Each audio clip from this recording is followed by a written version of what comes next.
Baik, pertama-tama saya akan menjelaskan mengenai sistem sensorik. Sistem sensorik adalah sistem penghantaran rangsangan dari reseptor ke pusat otak.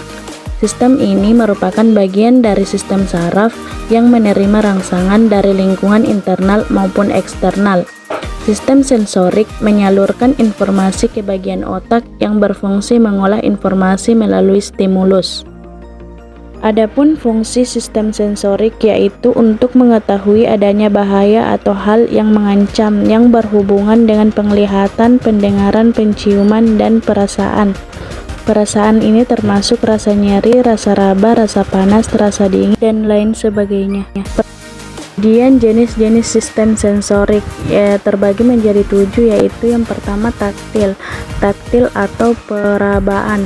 Stimulasi ini berhubungan dengan indera peraba, yaitu berupa stimulasi taktil yang dapat dilakukan melalui sentuhan dan tekanan.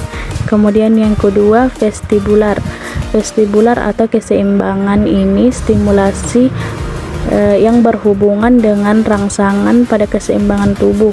Stimulasi ini dapat dilakukan dengan memberi rangsangan dengan ayunan lembut.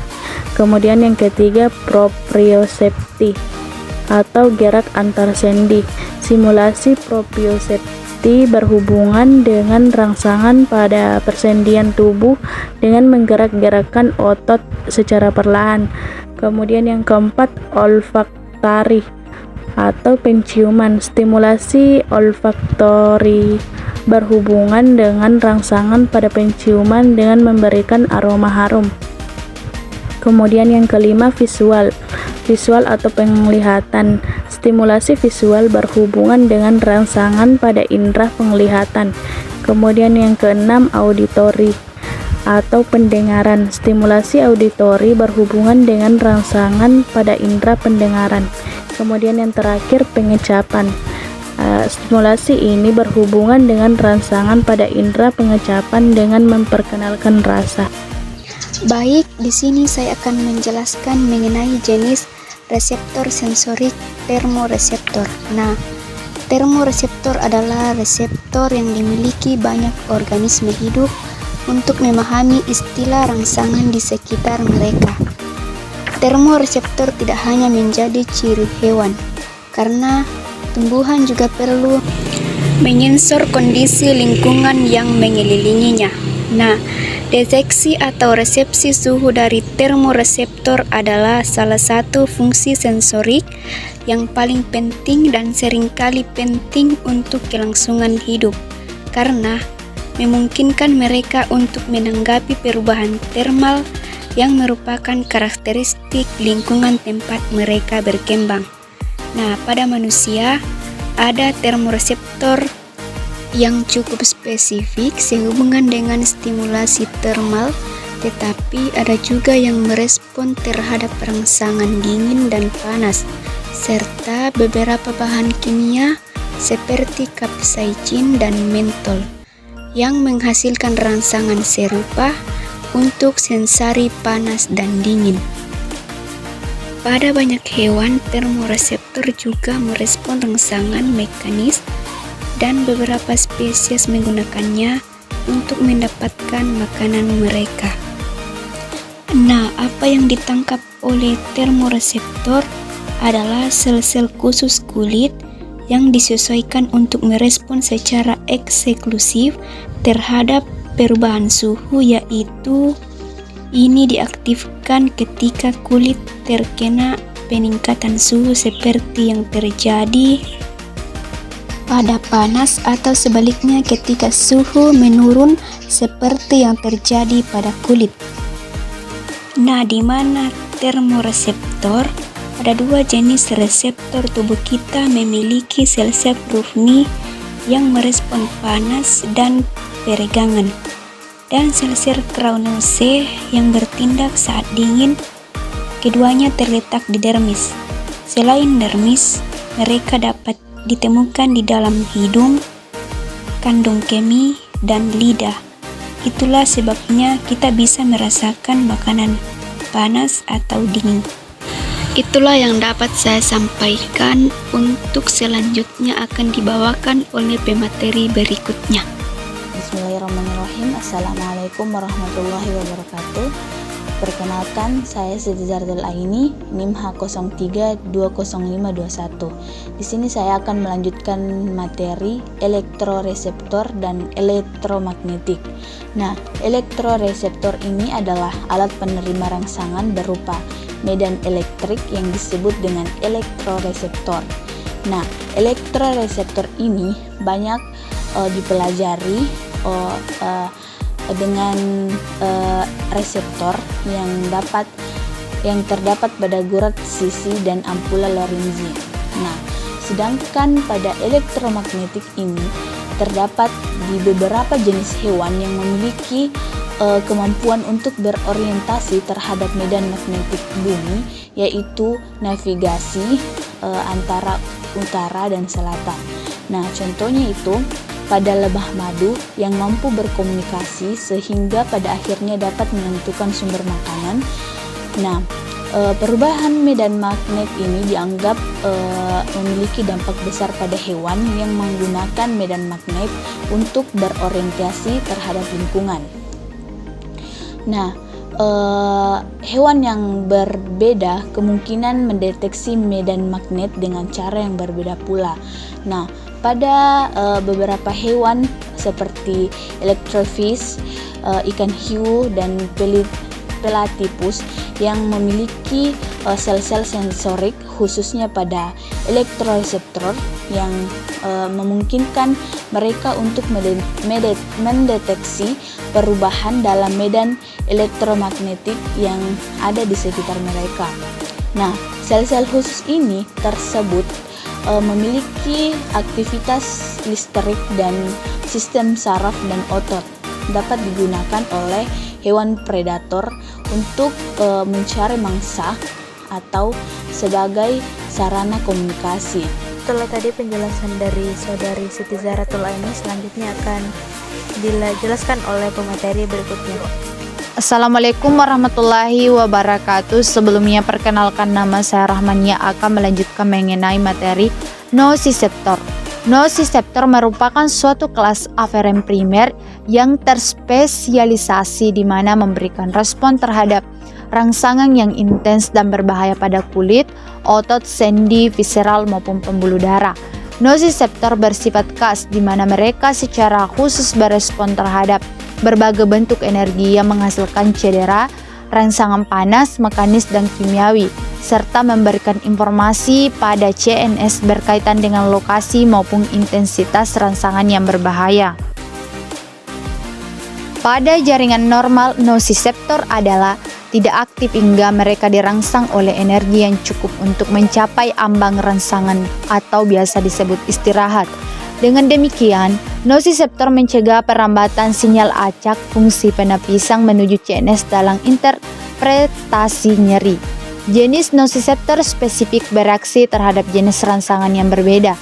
Secara umum, serabut serat C aferen tanpa mielinisasi atau kecepatan konduksi kurang 2 meter per detik, memiliki bidan resesif sekitar 100 mm pada manusia dan sinyal nyeri terbakar dari rangsangan panas intens yang diaplikasikan pada kulit maupun nyeri dari tekanan berkelanjutan. Biasanya bidan resesif serat C aferen sekitar 100 mm pada manusia. Baik, di sini saya akan melanjutkan materi mengenai mekanoreseptor, yang dimana mekanoreseptor ini terdapat pada kulit, yaitu sel rambut, organ keseimbangan, dan telinga manusia yang berperan sebagai indera atau sensasi sentuhan. Nah, mekanoreseptor ini dirangsang oleh stimulus yang berupa tekanan, sentuhan, tegangan, pergerakan, dan suara, serta semua bentuk energi mekanik.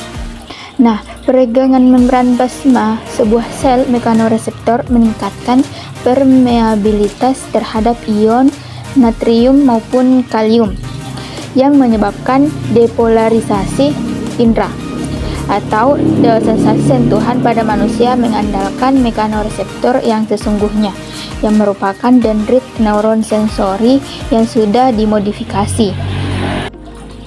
Proses penerimaan rangsangan mekanik oleh mekanoreseptor disebut dengan mekanoresepsi, yang dimana mekanoresepsi dapat terjadi pada invertebrata dan vertebrata. Nah, jenis mekanoreseptor juga bervariasi. Insekta mempunyai mekanoreseptor pada permukaan tubuhnya yang bisa memberikan informasi arah angin, orientasi tubuh, dan lain sebagainya. Pada invertebrata, mekanoreseptor bukan hanya menerima rangsangan berupa tekanan atau sentuhan, tapi juga bisa memantau perpanjangan otot, bahkan juga berfungsi sebagai alat pendengaran dan organ keseimbangan, misalnya struktur di bagian dalam telinga. Nah, adapun beberapa mekanisme sederhana mekanoresepsi, yaitu yang pertama, saat sel dalam keadaan istirahat, pintu ion Na+ pada membran mekanoreseptor masih dalam keadaan tertutup. Yang kedua, rangsangan mekanik yang menekan reseptor menyebabkan membran mekanoreseptor meregang atau disebut dengan permeabilitas membran berubah. Yang ketiga, peregangan membran mekanoreseptor menyebabkan perubahan konfirmasi protein penyusun pintu ion Na+. Yang keempat, terjadi dipolarisasi mekanoreseptor. Baik, Assalamualaikum warahmatullahi wabarakatuh. Perkenalkan, nama saya Irna Aulia, akan melanjutkan materi mengenai kemoreseptor. Kemoreseptor atau biasa disebut dengan kemoresepsi merupakan sistem sensor orisinil. Adapun kelebihan dari kemoreseptor, yang pertama itu tidak perlu ada proses transduksi sensoris dan bersifat spesifik. Kemudian adapun kekurangan dari kemoreseptor yaitu tidak terlalu cepat, dan untuk zat-zat volatil di udara, molekul harus didapat dalam bentuk solut atau zat terlarut. Selanjutnya, kemoreseptor insekta. Pada insekta terdapat di bagian mulut, antena, dan lain-lain. Ininya berupa rambut sensoris yang kaku. Struktur rambut sensoris pada insekta yaitu 5 neuron di dasar sebagai kemoreseptor. Yang pertama, 1 reseptor gula, 1 reseptor air, 1 atau 2 reseptor garam, 1 atau 2 reseptor senyawa. Kemoreseptor juga mempunyai fungsi memantau kadar O2 dan CO2 dalam cairan tubuh serta untuk menerima rangsangan feromon. Feromon sendiri merupakan zat kimia mudah menguap, dilepaskan hewan tertentu ke udara, dapat digunakan untuk sinyal bertujuan. Selanjutnya ada yang disebut gustasi atau indera pengucap, yaitu 5 stasan zat kimia berbeda. 1. Manis, diperoleh dari sumber energi. Kemudian asam toksik potensial, pahit, berpotensi racun, asin, zodium esensial bagi proses fisiologi. Kemudian umami, Jepang, dan zat protein untuk pertumbuhan dan perbaikan jaringan. Kemudian ada yang disebut dengan papila, merupakan tonjolan di lidah, membantu mencengkram makanan saat mengunyah. Tiap papila dapat berisi 200 lebih kuncup pengucap dan sensitif terhadap rasa masing-masing individu yang berbeda. Kemudian ada yang disebut dengan olfaksi atau indera pembau. Pembauan yaitu bekerja seperti indera pengecap. Kemudian stimulus fisik berupa substansi kimia yang dibawa oleh udara yang dilarutkan dalam cairan mukosa di hidung. Jalur silia olfaktori, impuls neural saraf olfaktori, bulbus olfaktorias di otak. Kemudian silia olfaktori bertindak sebagai reseptor. Olfaktori terletak di bagian atas saluran hidung, secara langsung mengirim sinyal ke otak melalui serat-serat akson di otak. Kemudian olfaksi tidak membutuhkan transduksi sensoris. Adapun mekanisme dari kemoreseptor, yang pertama, molekul kimia masuk kemudian diikat oleh kemoreseptor spesifik dan terjadi potensial aksi dan dibawa oleh akson kemoreseptor ke kuncup olfaktoris di otak.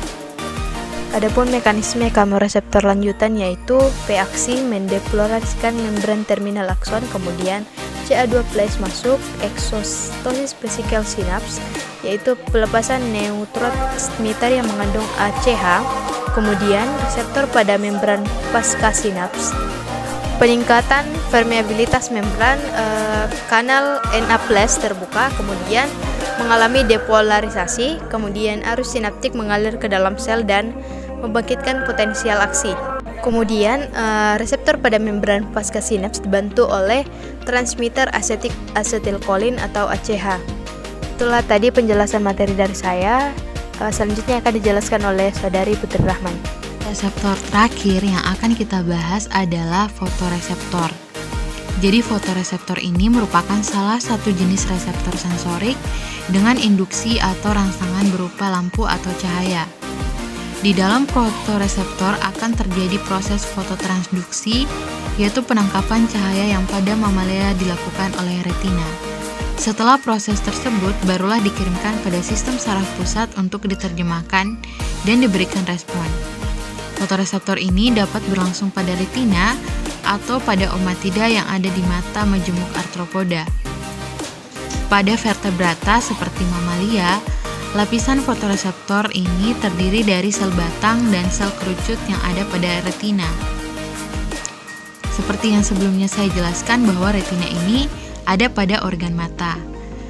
Jadi pada retina itu terdapat lapisan fotoreseptor yang terdiri dari dua sel utama, yakni sel batang dan sel kerucut. Sel batang ini adalah sel fotoreseptor yang berukuran 100 sampai 120 mikrometer dengan kepadatan bervariasi di setiap bagian retina. Sel batang terdiri dari 3 bagian utama, yaitu segmen luar, diskus, dan segmen dalam. Sel batang biasanya berperan dalam merespon cahaya yang masuk dan banyak ditemukan pada penglihatan perifer. Nah, sel yang kedua itu adalah sel kerucut. Bentuknya seperti kerucut dan merupakan sel fotoreseptor yang memiliki ukuran 65-67 mikrometer pada daerah sentral retina. Sel kerucut ini dia terdiri dari 2 bagian utama, yakni segmen luar dan segmen dalam. Sel kerucut berfungsi saat cahaya terang dan dibutuhkan pada saat penglihatan warna. Sel kerucut memiliki lebih banyak lintasan langsung ke otak.